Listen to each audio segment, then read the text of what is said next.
Big pass வீட்டில் பங்கெடுத்து ஒரு மிகப்பெரிய புகழ்பெற்ற ஒரு போட்டியாளர்களில் பார்வதி கண்டிப்பாக இருந்தாங்க. அதாவது இந்த கேமில் வெற்றியும் பெறுவார்கள் அப்படிங்கிற ஒரு நிலை ஏற்படும்பொழுது எதிர்பாராத ஒரு அந்த கார் டாஸ்க் வந்து அவங்களுடைய அந்த பிக் பாஸ் பயணத்தின் வெற்றியாளர் அப்படிங்கிறத மாற்றி எழுதிய ஒரு காட்சியை நம்மளால் பார்க்க முடிஞ்சது. இவங்களை பொறுத்த வரைக்கும் இந்த கேமுக்கு ரொம்ப ரொம்ப ஹானஸ்டாக, அதாவது நம்ம பிக் பாஸ் ஹிஸ்ட்ரியிலேயே நிறைய போட்டியாளர்கள் பார்த்துருக்கோம். நிறைய பேர் நடிப்பாங்க, பச்சையாக நடிப்பாங்க, நமக்கு தெரியும். ஆனால் பார்வதி எங்கேயுமே அந்த ஒரு அதாவது இயல்பாக இருப்பாங்கல்ல, அந்த மாதிரி இருந்தாங்க. இப்போ இவங்க வந்து ட்விட்டர் ஸ்பேஸில் வந்து பேச போகிறாங்க அப்படிங்கிறத டாம், அதாவது இந்த டாம் அவர்களை பற்றி சொல்லணும்னா, இவங்க வந்து ஸ்பேஸ் நடத்துவாங்க. பார்வதியின் ரசிகர்னு சொல்ல முடியாது, ஸ்பேஸ் நடத்துவாங்க. அதற்கு பிறகு ஒரு 50 நாட்களுக்கு பிறகு இவங்கெல்லாம் பார்வதி தான் வெற்றி பெறணும் அப்படிங்கிற ஒரு ஸ்டாண்ட் எடுத்து அந்த காட்சியை பேசியது பார்த்தோம். இத்தனைக்கும் பார்த்தீங்கன்னா கிட்டத்தட்ட அந்த ஸ்பேஸ் வந்து ட்விட்டரில் நடக்குங்க. இந்த எபிசோடு முடிஞ்சதுக்கு பிறகு இவங்கெல்லாம் பேச ஆரம்பிப்பாங்க. கிட்டத்தட்ட விடியற வரையும் பேசுவாங்க. இவங்கெல்லாம் வெளிநாட்டில் இருந்து வாழ்கிற நிறைய பேர் அதில் பேசிகிட்டு இருப்பாங்க. இதெல்லாம் நம்ம பார்த்தோம். அவ்வளோ பேர் பார்வதி மேலே ஒரு மிகப்பெரிய அன்பையும் பாசத்தையும் பொழிந்த அந்த காட்சிகள்லாம் பார்த்தோம்.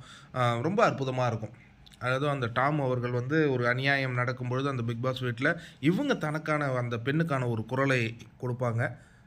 இப்போ வந்து டாம் ஸ்பேஸ் வந்து மற்ற ஃபேன் பேஸுக்கெல்லாம் ஒரு எப்படி சொல்லலான்னா, இப்போ மற்ற எனக்கு தெரிஞ்சு பார்வதி, கமருதீன் தான் அந்த ட்விட்டர் ஸ்பேஸில் பெரிய வரவேற்பு.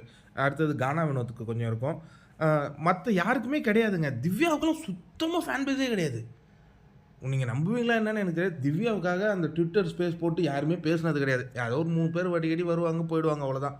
ஆனால் இப்போ எக்ஸாம்பிளுக்கு மற்ற ஃபேன் பேஸில் ஒரு 100 பேர் மேக்ஸிமம் வராங்க அப்படின்னா, டாம்னுடைய ஸ்பேஸ்க்கு வந்து 1000 பேருக்கு மேலே வந்து பேசிக்கிட்டு இருப்பாங்க. பார்வை பற்றி அந்த நிகழ்வுகள்லாம் எடுப்பாங்க. இது வந்து வந்து ஒரு சேனலுக்கு பேட்டி அளிக்கும்போது டாமின் ஸ்பேஸை குறிப்பிட்டு பேசியிருந்தாங்க. அந்த அளவு வந்து ரொம்ப அற்புதம் நிகழ்த்திட்டு இருந்தாங்க அந்த பெண்மணி.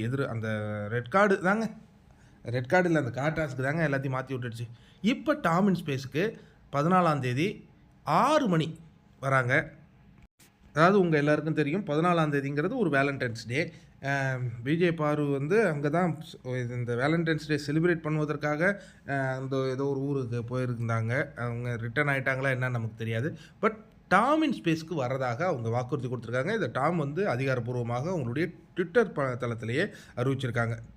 இதில் யாரெல்லாம் கலந்து பேச போகிறீங்க, இப்போ இந்த ஸ்பேஸில் கண்டிப்பாக நான் பேசுவேன் ப்ரோ அப்படிங்கிற நபர்கள்லாம் இருப்பீங்களே. இப்போ நாலாம் லிசனர் கேட்டகரி தான். ஏன்னா நமக்கு வந்து ஜென்ரல் டைம்லேயே வந்து அவ்வளோ ஈஸியாக பேசுவதற்கு வாய்ப்பு கிடைக்காது. ஏன்னா நிறைய கருத்தாக சூப்பராக நிறைய பேர் பேசுவாங்க.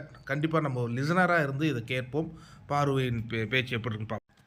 14ஆம் தேதி வேலண்டைன்ஸ் டேவா, நிறைய பேர் கமருதீன் பற்றி கேள்வி எழுப்பாங்க, அந்த காதல் பற்றி எல்லாம். தயவு செஞ்சு அந்த கார் டாஸ்க்கை பற்றி யாரும் அவங்ககிட்ட அதை பேசிக்கிட்டு இருக்காதிங்கப்பா. ஏன்னா அதுக்கு பேசி பேசி நமக்கு ரொம்ப டயர்ட் ஆகிடுச்சு. எல்லாத்தையும் ஜாலியாக ஃபன்னாக பேசுங்க அப்படிங்கிறத நம்ம ஒரு கோரிக்கையை வச்சுப்போம். வேறு என்ன நண்பர்களே, ஹாப்பியா?